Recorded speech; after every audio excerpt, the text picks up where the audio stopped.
You weren't born into warm light or the safety of a parent's care.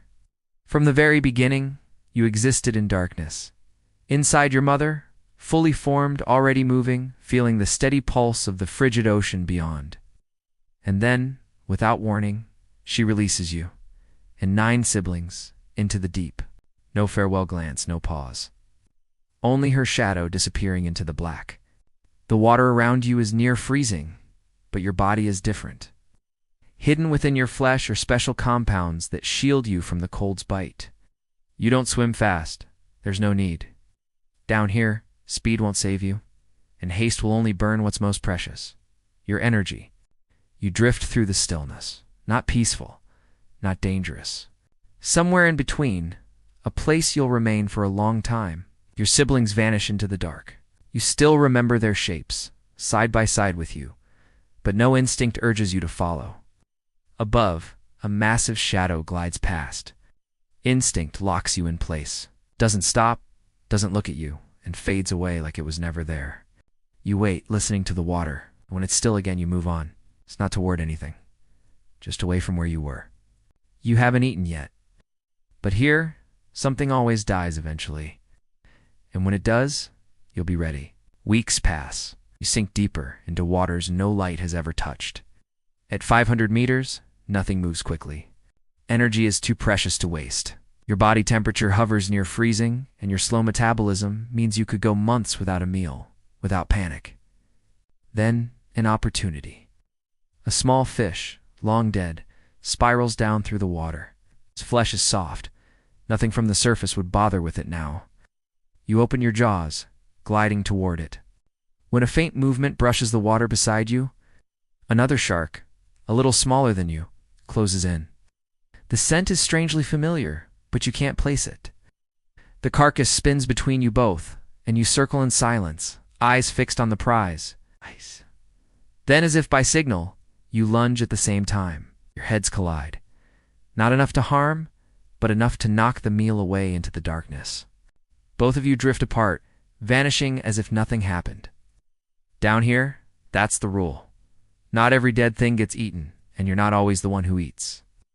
Months later, tiny creatures attach themselves to your eyes. Parasites. They cling tight and never let go. They won't kill you, but they cloud your vision until you go completely blind. It doesn't matter. You've never relied on sight to survive. The scent in the water, the faint electrical pulses of nearby life. That's enough to hunt and to navigate. One day, while combing the seafloor, you sense something strange. Not a fish, not a predator. Metal. It drifts slowly past, then turns. The water around you changes. Pressing, directed. You dive deeper. Follows. No breath, no heartbeat. Yes. Just a machine, tracking your every move.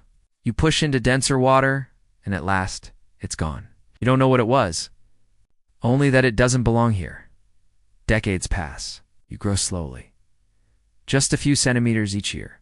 Then a heavy, unfamiliar scent cuts through the current. You follow, not from hunger, but curiosity. Ahead, a massive body sinks through the water. You've never seen its kind. A moose, already dead. Smaller scavengers scatter when you arrive. You bite into the thick hide, tearing free a strip of flesh, and suddenly, something coils around your tail. Pain, not teeth, a stab. You thrash free, catching a glimpse of long, boneless arms and a single cold black eye. A giant squid. It doesn't chase. It curls back toward the carcass. You retreat, keeping the wound turned away from the current. Next time, you'll be ready. 50 years. You've grown half a meter. Another scent draws you downward. A sperm whale lies still on the seafloor, mouth slightly open. You approach carefully, sinking your teeth into its belly. And the corpse moves. Its tail sweeps the water, throwing you off balance.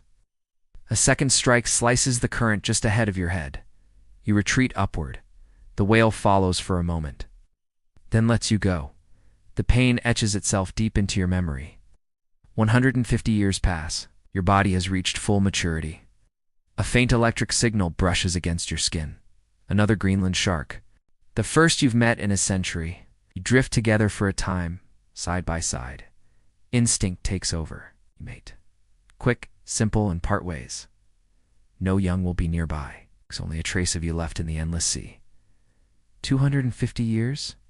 The scent of fresh blood cuts through the cold. A dead seal drifts ahead. But a six-gill shark is already circling. Strikes first, raking deep into your side.